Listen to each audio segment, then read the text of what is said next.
doctor Facundo Alberto Viagos es un erudito autor de difundidas obras jurídicas, algunas de las cuales he tenido el honor de prologar. Pero también es un amante de la historia argentina, sobre la que inicia en este libro una nueva temática de su producción intelectual.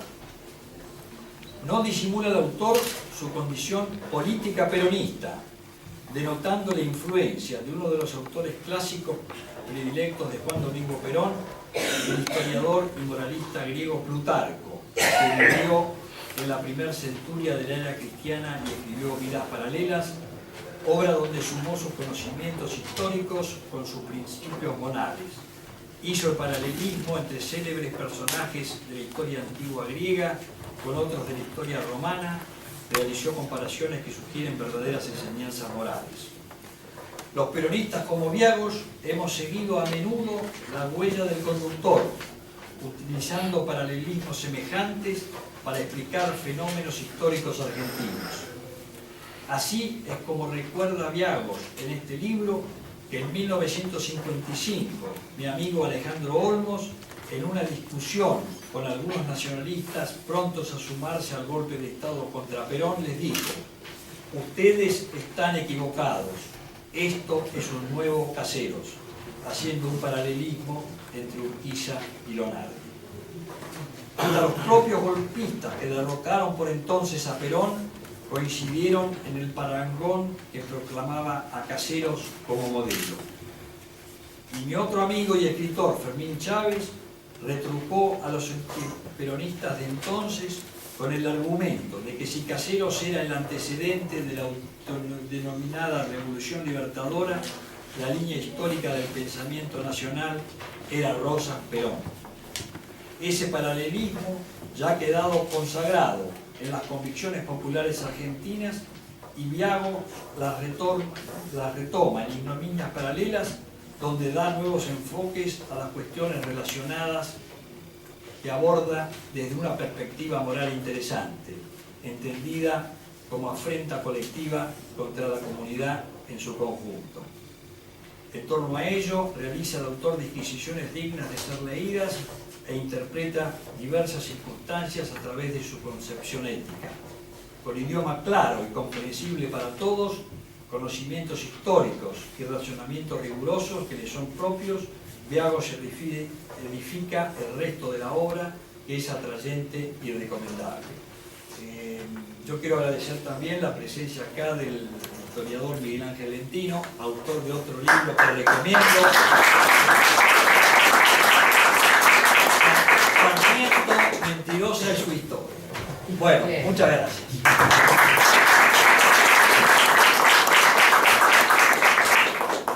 Bueno, vamos a cederle la palabra al doctor Francisco Cholvis, quien nos va a hablar de nuestra Constitución del 49. ¿Es así, doctor?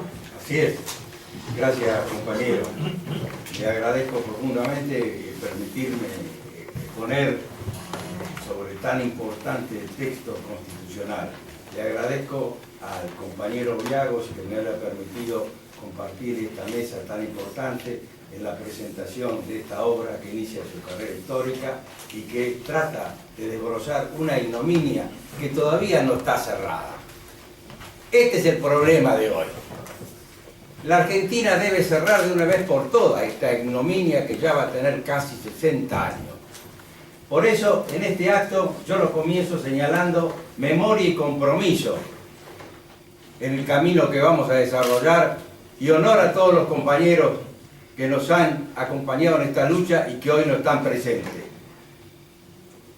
La Constitución de 1949 es el reflejo de una nueva etapa social en la República Argentina. Es esa etapa social que se inicia con un movimiento de los trabajadores incorporándose masivamente a la historia patria. Ese 17 de octubre de 1945 es el soporte masivo de un pueblo protagónico en pos de un nuevo proyecto nacional y político. Ese proyecto nacional y político luego fue ratificado en el proceso electoral del 26 de febrero de 24 de febrero de 1946. Y ese proceso electoral y político fue ratificado nuevamente en otro proceso electoral, que fue precisamente cuando el pueblo participó protagónicamente en la elección de los representantes populares que iban a sancionar el nuevo proyecto político que iba a regir el destino de la República. Esa es la verdad. La Constitución de 1949 tiene la suficiente legalidad y legitimidad para que hoy sostengamos la necesidad de restablecer los principios básicos que la nutrió y denunciemos las consecuencias funestas que ha tenido en nuestra patria la derogación de ese texto constitucional. ¿Qué estamos hablando? ¿Qué señalamos? ¿Qué entendemos cuando hablamos de Constitución? Acá no estamos hablando de un tema leguleyo o propio de los abogados.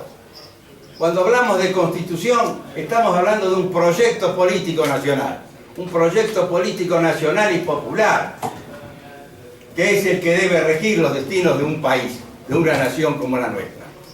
Ese fue el gran mérito que lleva adelante la revolución justicialista que se inicia en ese proceso del 17 de octubre en adelante.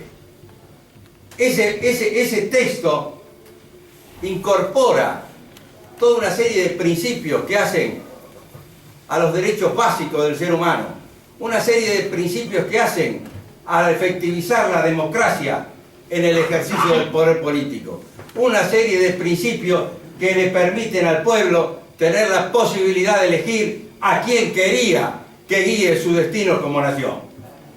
Ese proyecto político está marginado. Ese proyecto político fue ocultado.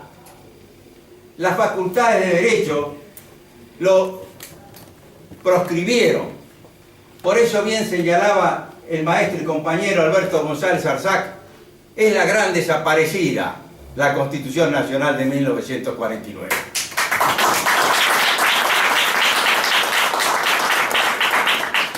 Y por ello vamos a hablar de la Constitución Nacional de 1949. ¿Qué significó la Constitución Nacional de 1949? ¿Y qué debemos hacer en materia constitucional, en materia de darle continuidad y profundidad a un proyecto político nacional y popular? La Constitución Nacional de 1949 termina con ese esquema liberal del siglo XIX, donde representa una democracia aristocrática, parcial y restringida. La Constitución Nacional de 1949 acaba con ese esquema de la Constitución histórica. Divide su texto en 4 grandes partes en su libro primero. Las declaraciones además del preámbulo, donde incorpora expresamente los grandes principios que luego efectivizó en la práctica de constituir una nación soberana, independiente y justa. Pero además, como le ocupa a este importante instituto histórico nacional de Orrego, afianzar la cultura nacional. Eso estaba en los pórticos del texto constitucional. En la primera parte la divide en cuatro secciones. Las declaraciones fundamentales, los derechos, declaraciones y garantías en la segunda, los derechos sociales en la tercera, y en la cuarta, el rol del Estado, la función social de la propiedad, los recursos naturales. Pero también incorpora importantes principios en lo que hace a su fase orgánica, es decir, la parte de la Constitución que se refiere a los poderes de gobierno y a sus funciones, y a la forma en que deben ser elegidos. Por ello, institucionalizó expresamente la elección directa de los representantes y la elección directa del presidente de la República. Y por ello también permitió expresamente que el pueblo esté en condiciones de elegir a quién deseaba que conduzca su destino histórico. Puesto de que, como bien en la historia institucional de los propios Estados Unidos,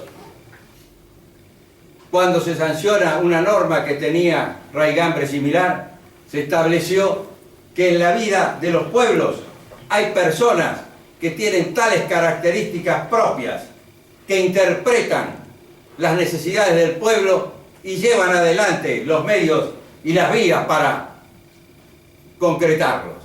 Por ello, la Constitución Nacional de 1949 concluyó con ese problema que tuvo la República Argentina en décadas anteriores, cuando el presidente Irigoyen no pudo ser reelecto.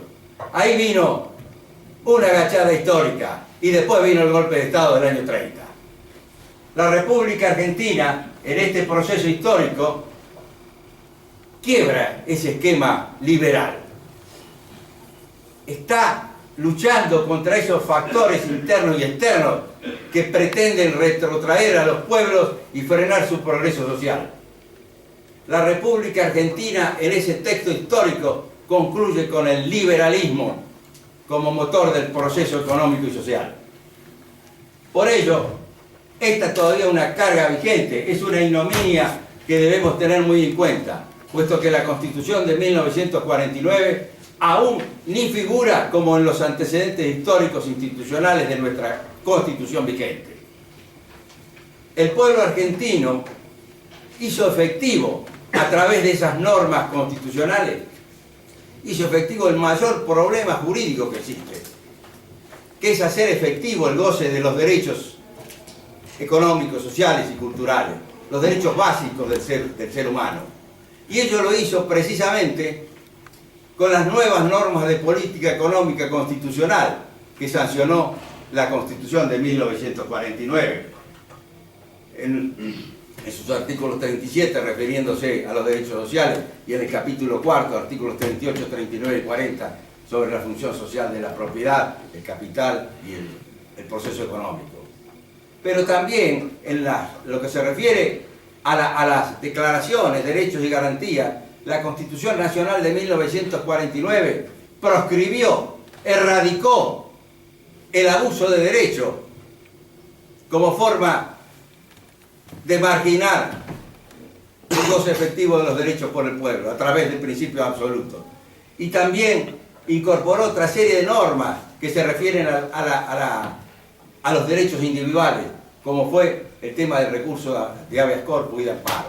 Y a su vez incorporó un principio expresamente sobre erradicar toda forma de discriminación, puesto que, como decía el general Perón, es tan discriminatoria la miseria como aquellos derechos de nobleza o de la ubicación en una escala social. La Constitución de 1949 le dio, a través de ese periodo que estuvo el general Perón al frente, vigencia efectiva a esos derechos. Ustedes lo saben perfectamente cómo fue la distribución de la riqueza, cómo fue la presencia de los trabajadores en el proceso político, cómo fue el goce de los derechos sociales, en los más elementales, como la educación, como las vacaciones, como la salud. Eso vivió la Argentina con ese texto constitucional.